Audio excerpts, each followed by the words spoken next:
Okay. All right, thank you guys for coming. Sorry, little, always technical difficulties are pretty much how things go in the world of technology. Great, thanks for showing up today. We are Firefly Partners, and we're going to talk about making the most of engaging networks. We've got a few different things to talk about a particular client. We're going to cross a couple different types of the tool, kind of talking about a case study that we have with the Huntsman Cancer Foundation. Patrick's going to talk mostly about that. And I'm going to just introduce Firefly. And we'll just sort of dive in. So I'm Jen Frazier. I'm the president of Firefly Partners. We are been a longtime friend and partner of the Engaging Networks team. We work on all through the platform. We do a lot of website design and development for nonprofits. We only work with nonprofit organizations, and we really are in sort of the digital agency, sort of doing design development, strategy, email, and peer-to-peer, kind of you name it, digital landscape, social media. We touch it, and we kind of help clients sort of think about their digital landscapes holistically. And we love the Engaging Networks team, and we love their platform. We love all the great things that they're doing in it. And we have staff like Patrick, kind of in locations across the United States. So I'm based in Colorado. Our marketing manager Sarah is over here as well, also in Colorado. But Patrick, you can introduce yourself. Hi everybody, I am Patrick DeJulian, a project manager at Firefly Partners.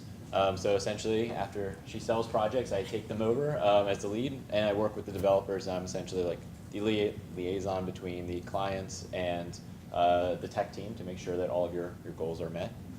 So that's a little bit about who we are. So what we're going to talk about, our case study today is about the Huntsman Cancer Foundation.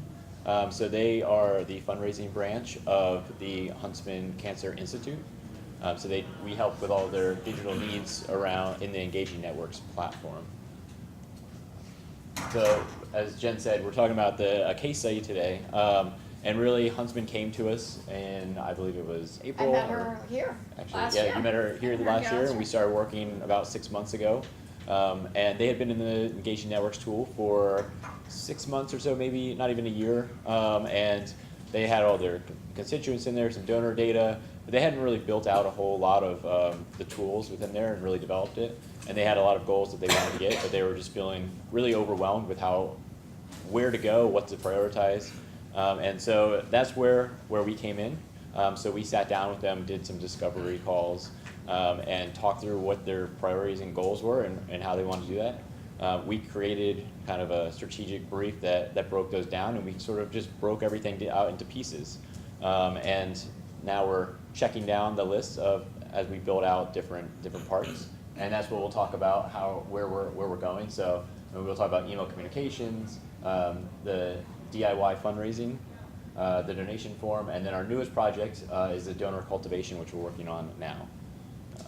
Sadly, Jackie couldn't be here from Huntsman. She has got a big gala that they're working on, and she's like, I can't possibly get away. So we're here in Sorghum for her. So. Yeah. So what's great about Huntsman is it really is a collaborative project. I mean, we work with Jackie. I'm on calls with her all the time and through email, figuring out what their priorities are. And so they're very actively involved in these projects. So everything we go through is not just us. I mean, we guide them and provide the strategy, but we talk about the pros and cons of all the different projects that we're working through and how we can best utilize their time. So the first one we want to talk about is the email newsletter. So they didn't send out a lot of emails, like ever. They really didn't, their constituents didn't really know who they were, except for different programs. So a lot of people would get into, they do a lot of peer-to-peer, like very specific fundraising programs for athletic events that they host or have different events throughout the year. That was really the only communications they would ever get. So if someone came in through a bicycle ride, they would only get those bicycle ride emails, never anything else, and not actually know the work that Huntsman does. And they do a lot of work and a lot of different types of cancer and a lot of research, a lot of actual caregiving, really fantastic organization. So what we sat down with them and decided on is actually putting together a monthly email newsletter.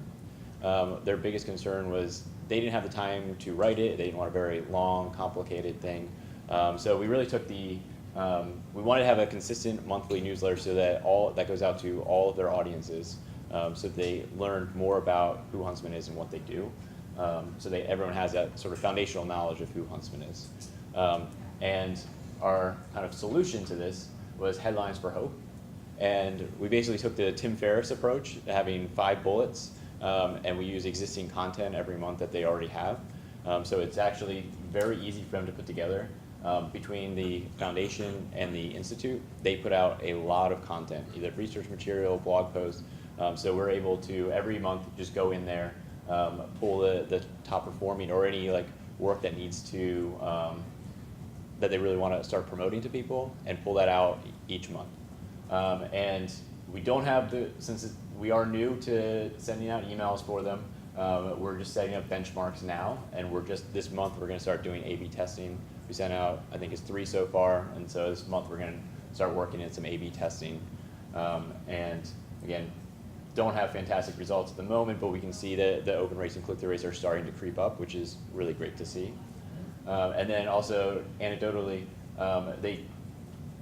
through the Headlines for Hope, we promoted their gala, and they sold an entire table to someone who has been on their list for a couple years now and never made a donation. So now they're a major donor just from this one thing. So it's already bearing fruit, which is pretty exciting to see. And go on. So this is just our Headlines for Hope, what it looks like. It's a very simple, we have just like the banner image, what it is, and then we have our 5 bullet points. Some of the other things that we put on are just like a donate button is always persistent throughout, and this is an email template that we built for them. So we went through a design phase and build phase to have this out, and they use it this email template for more than just go to the next one. This is a better image. More than just the Headlines for Hope, but so all of this is editable, where they can change out these images very easily. They can change out their header and subheader and the body content. But you can see how we just have the 5 points that we just keep going every month. We throw things in there, and it's not meant to be a appeal message, but we do like to have this kind of these persistent like soft asks throughout, just to try to, if someone wants to make a donation, make it very clear and easy for them. So that's our email. The other one, our next project that was actually working simultaneously with the email is their DIY. So as I mentioned before, they have a lot of peer-to-peer events that they host themselves. And one of the biggest issues they were having is people that have an event one year, they participate, a lot of them are athletic events. So they participate in a cycle event, Huntsman 140 one year, and then maybe the next year they don't feel like biking 140 miles, so they have no other way to really participate, or they get injured, or their family member wants to support Huntsman, but doesn't really know how because they don't cycle. So what we've done is put together a DIY, and so go to the next one. The solution is a custom DIY where we have a nice landing page, and we create sort of groups for people to start fundraising on their own. And so we have great things like honor memorial. We have they can have an athletic event. They can have I think our next slide actually says this. So there's athletic events, honor memorial. There's birthdays, any type, or create your own. So with the tool, we were able to create a very stylized. This is all just a custom page that we designed for them, and I'll talk through it a little bit more when we zoom in. So we have like how it works to talk through, because a lot of people are used to having a big event that Huntsman plans for them. So we wanted to provide the steps as to how the DIY actually works. And we go through, and we can see these are all the different buckets of choices. They're all DIYs, but it just kind of sends people in a different direction to promote different types of events that they want to host on their own. And then on the last part on the page is we also wanted to make sure that if they wanted to participate in some of what they call their premier events, such as the Huntsman 140, the Huntsman Heroes, or like their golf events, we have a place to direct them. So that's actually, these link into the other peer-to-peer events. It's not in the same, it's not in the DIY. These are their other peer-to-peer that they host each year. So that was DIY. Another one our next focus area that we've been working on them with is really the donation forms. So they put up, I think they used one of the out-of-the-box donation forms that they've had in there. It was fine, it was getting them donations, but it really wasn't, one of the things that we've talked about a lot is they weren't selling their impact. It didn't have any information about who Huntsman was, like why you donate, or even images that really highlight the impact of what they're doing. Another big feature or part of it was it actually wasn't promoting monthly giving at all. So it was just a tiny checkbox in the corner that you could check. So we really wanted to make sure that recurring giving was a feature of this. So impact and recurring giving were kind of the two big pieces of this donation form. And so with the donation form, we will show you images in a second, but we also want to talk about some of the other things that we went along with the donation form. Since we were now going to start highlighting recurring giving, we wanted to also focus on building out the hub so that the users could update their credit card information without having to use staff time, or just they can update their credit card information, their personal information. That was the main focus of the hub at first. We've also built it out so that they can update like their email sign-up lists. We're working on, that's kind of another phase that we're going to be building out is building out specific sign-up lists so that people can get on communications that they're most interested in, instead of just all general communications. But that's all accessible through the hub. And also with that, like I said, we have the credit card expiry, which is using the marketing automation within the tool. It's super simple to set up. We have a 30-day, your credit card is going to expire in 30 days, and another one that goes out, your credit card is going to expire in 5 days, and it directs people to update their credit card information in the hub. So it's automatic. Once you have it set up, the staff don't need to do anything unless there's any other questions from users. But those go out through the marketing automation. No need for any staff involvement once it's set up. What have you found in terms of people actually updating the dates? Well, this was just launched last month, so we actually haven't seen too many people use it because they don't have a huge amount of recurring donors. Mm-hmm. We're now promoting recurring because they never really promoted recurring before. Mm-hmm. But we're watching the results, and hopefully next year we'll be reporting some awesome results. Yeah.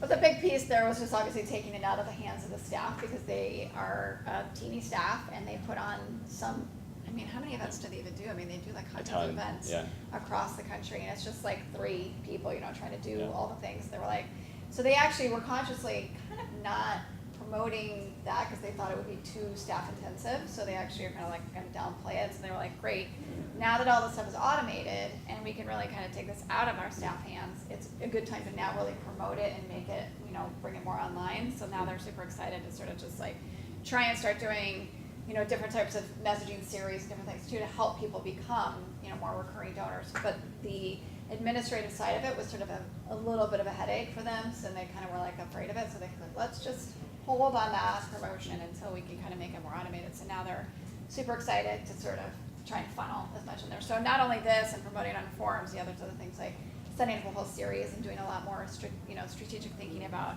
how to get folks coming in, and then funneling the one-time donors into recurring.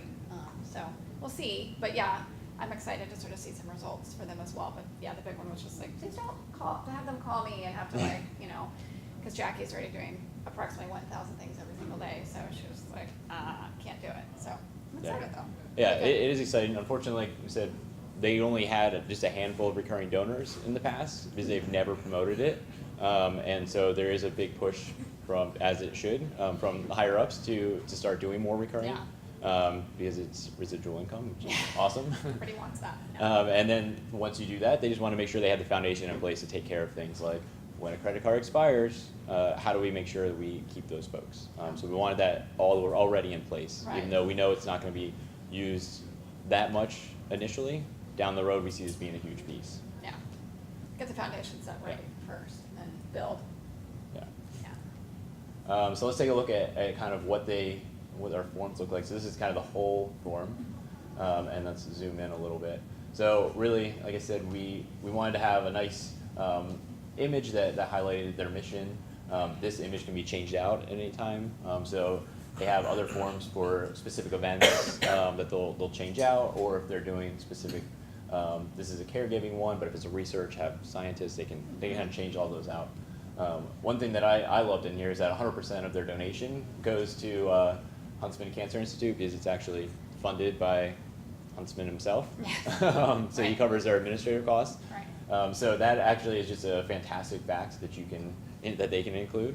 But yeah, like the swapping out and stuff like that, they can do themselves. So it's certainly like the way you design it, the way you build it, you want to make it very user-friendly and make it extremely easy. So they don't have to call us to do simple things like that. I think they were also, again, like, please, I don't want to have to think about it. I don't have to go into code. I want to make it super easy for me to be able to swap this out ourselves without having to call you guys. So that was part of the plan. Okay, I'm going to go back one slide real quick. Yeah. Is just also, so I highlighted the 100%, but this is actually text that they the sidebar text that they update routinely as well with for any events that they're doing. It's really just their mission statement, impact statement, and that can obviously change. They can add images in there, or it's really HTML spot that they can change.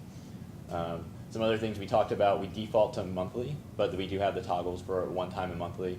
And these donation amounts are changed dynamically based on whether you're one time or monthly, to make it more appropriate for the giving amount. So then we also talked about the hub. So as you can see here, we kind of walk through like what you can do here. So that we have a nice, this is just HTML block we can put wherever we need in there.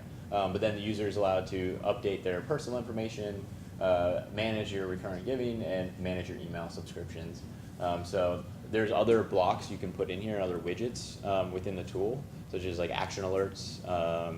You can put updates in here, which we haven't done, especially, so that there's a good tool with the action alerts, whereas if it's like a bill, you can put updates in here that get pushed out to show like what's the status of the bill. I mean, action alerts are constantly, if it's legislative, it's constantly changing, so you can have that information, make the hub a lot more powerful than it is.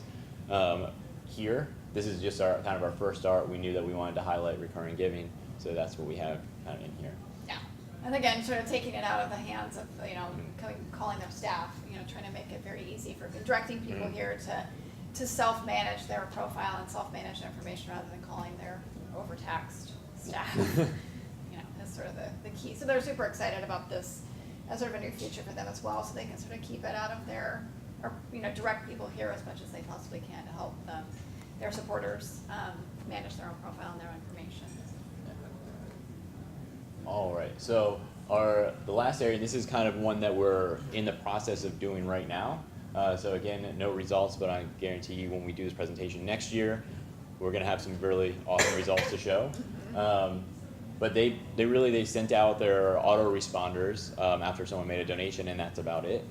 So we're working on, and there's no follow-up really after that. So we're working with them on creating a new donor welcome series. So once someone does make a first-time donation, they're put into a onboarding track using marketing automation to make sure that they all get that foundational knowledge about Huntsman, all the different types of work that they do, that right now they're not getting that information.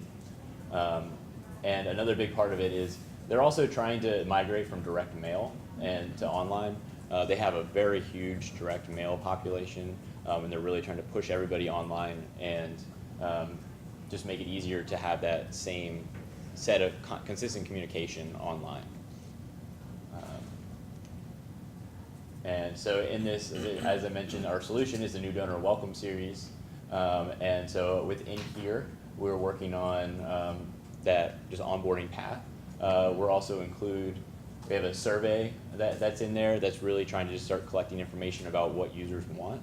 So it's really about like the types of cancer that they're most interested in.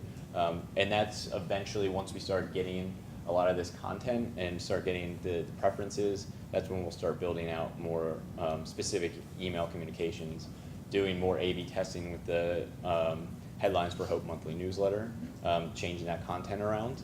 Yeah, they were really starting from a place where they, again, weren't sending that many emails, didn't know that much about their constituents, certainly weren't understanding all the different issue areas and interest areas that all their folks had. So they were kind of starting from a space that lots of folks have been at like years ago and trying to help become more sophisticated about the different streams of messaging. But obviously they have to understand better who's on the list, what are they actually, have they been participating, engaging with the organization first? What are their, not again, like maybe they've come in for a walk or a ride, but actually they're very interested in, future treatments or something like that. So not only like have they come in, what was their path in, but then just sort of helping them again self-select what are their interest areas so they can be a little bit more targeted, because they were really just like, we don't know, we just have this list and we need to know more about it and help them be more strategic about the ongoing communications that they're sending out, and Engaging Networks tool makes it super easy to help segment and send that out into automation. So yeah, it really, let's see, I think that's,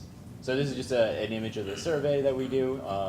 So like I said, this one's still in process, finalizing it up, but really just questions about kind of preferences and how they've gotten involved with Huntsman.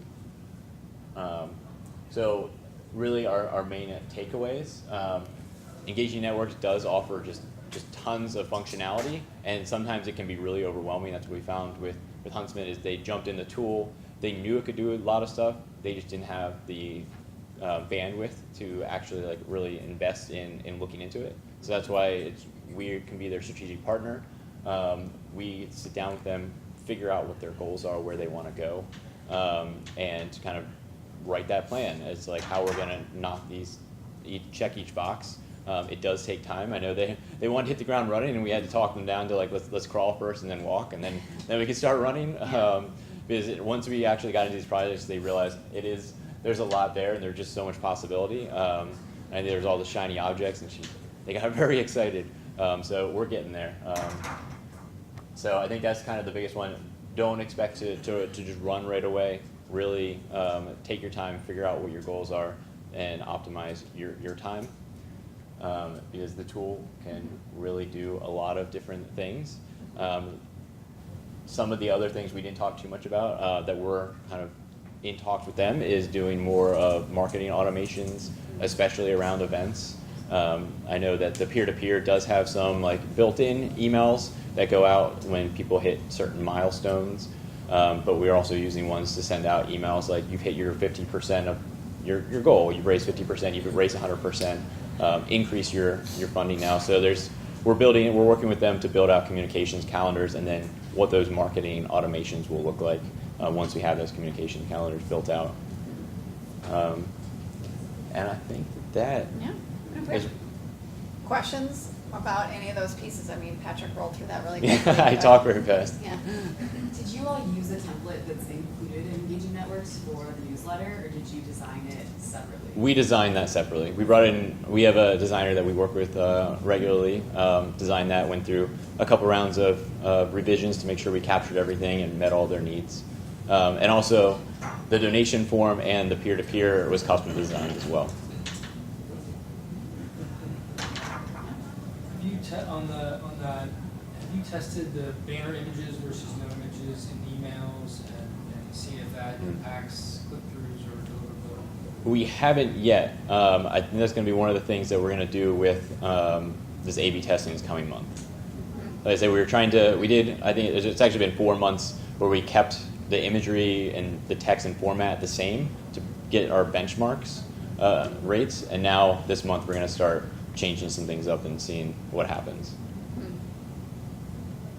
You guys all using the peer-to-peer tool yet, or is that something you're thinking about as an organization? Like, I know obviously people don't know. Huntsman does 1,000 events, actual, brick and mortar events, but they are kind of this idea of moving into DIY was sort of a big goal for them. Again, sort of like when there's an opportunity for somebody who doesn't want to participate in the events. But is everybody doing sort of a DIY thing on your site at this point? Mostly? No? And we're seeing really great success with that sort of fundraising across our client base, honestly, just because it's a way for you to help your constituents become sort of your own champions and kind of fundraisers for you. And it's certainly something that we found that across organizations, it's a really effective way for you to help sort of empower your most kind of ardent and excited supporters out there so they can fundraise and they can try and tell friends. but for them to create a page and come in and say, I would like your organization to be the beneficiary or of my birthday party or something like that. Like you just can come up with all sorts of different ways to help your constituents sort of be your champions. So if you're not doing it currently, the peer-to-peer tools and engaging networks are super easy to set up. There's lots of opportunities to sort of just expand your horizon and say there's opportunities for doing peer-to-peer in sort of that crowdfunding type of way for your organization, even if you're not doing an actual 5K or things like that. But it's certainly something we love to talk with organizations about and think about. What are you seeing your supporters and your constituents be excited about? How can you help them sort of take that next step, be engaged with the organization in a different way, and actually kind of be fundraisers for you so you don't actually have to do all the outreach. And then they are communicating with their networks and bringing their folks into their pages that they're creating. So it just helps expand your list as well in a different sort of way. And it's something we see great success across the client base with. So, and it's super easy in these tools. Yeah, so that's a good point. Like with Huntsman, going back to them, is a lot of their donors, but they're peer-to-peer. So a lot of their online donors were like from the networks that were spread out. So someone donated, like I donate to Jen. I don't actually know Huntsman, but she was just going to do this bike ride, so I donated to her. I'm on this list, but they weren't actually doing anything with me after that. So a big part of this is to now capture me and educate me about who Huntsman is so that I will then become a recurring donor in the future, or maybe participate in a DIY, but just actually be engaged instead of just be dead weight on the list, not doing anything. Cultivating that. I mean, those are some of the things, again, like you think about the whole picture and the strategy, not just about getting the page up and getting the event going. It's sort of that ongoing sort of cultivation of the different types of folks and how they participate and engage with your organization. There's lots of opportunity to then maybe segment and create a list, create an email series specifically for those fundraising folks, those donors that don't have a direct connection with the organization, and educate, cultivate, bring them in, get them participating with you guys in whatever way makes sense for them. That's a great opportunity with DIY. It is kind of fun to see. So as I mentioned, we've been doing this for about 4 months with their monthly newsletter, but we've been breaking it up into fundraisers, donors, or just donated to an event, but never done anything else, and then just people we didn't know who they were, like how they got on their list. But just seeing, breaking it up into different categories, and then seeing, watching the open rates, and you can see. Obviously, the fundraisers had really high open rates from the beginning. The people that had just made a donation one time had pretty low open rates, but seeing as we start educating them, their open rates get higher and higher. It is pretty cool to see. Yeah. Any other questions? I mean, there's a lot of different topics, I guess. So, email, donation forms, DIY, and welcome series. Is everybody using sort of different types of welcome series? Another one, show of hands of people. When somebody comes onto your list, are you kind of helping them go through an educational process of who you are? And I mean, those are, I'm hoping everyone's got that in place. If you don't, please come talk to us immediately, because you have to, or the different ways that people are coming onto your list and thinking about a different series for those folks. So you can funnel everybody into one series, but certainly thinking about conditionalizing that experience for people based on where they're coming in and how they're coming in. It's really important to think about the user mindset, the user experience, and the more tailored that experience is for your supporter or just your person signing up for your list, the much more responsive they're going to be over time to you. The more you can basically report back to them that you're watching and you're understanding what they're doing with you and how they're interacting with you. That's going to show them that you're paying attention, and that has obviously shown to be very there's a direct correlation to then how responsive and how engaged they are with you, the more you sort of report back to them. So all the conditionalized tools that you can do in the Engaging Networks platform as well, super, super critical to sort of tailor and personalize that experience for anyone that's coming into your organization. Again, you've got all these different avenues where people are coming in, interacting with you. Just the simple, opportunity to feed back to them, hey, thanks for coming in to this event, thanks for supporting your friend, thanks for whatever, really makes a huge difference in that constituent experience. And the tools are all there. And like Patrick said, sometimes it feels a little overwhelming. there's a lot of things that you can tackle, but I think it's important to think about the plan and then sort of checking things off as you go and try not to do everything at once because it can be a little overwhelming. But with the right sort of plan and strategic thinking through it, you can build on each thing. So when you get through to the end, you sort of have a much more robust and sort of expansive, digital marketing strategy and outcome. So, well, great. No other questions. Patrick, anything else to add? Thank you for running through that with Huntsman. Sorry, Jack, you couldn't be here. And I guess we get a few extra minutes before lunch, right? But we're happy to answer questions if anybody wants to come up separately, or we have a little table right outside. And we do have just case studies for About Huntsman. Huntsman. If anyone wants them, they're here or on the first table right by the door.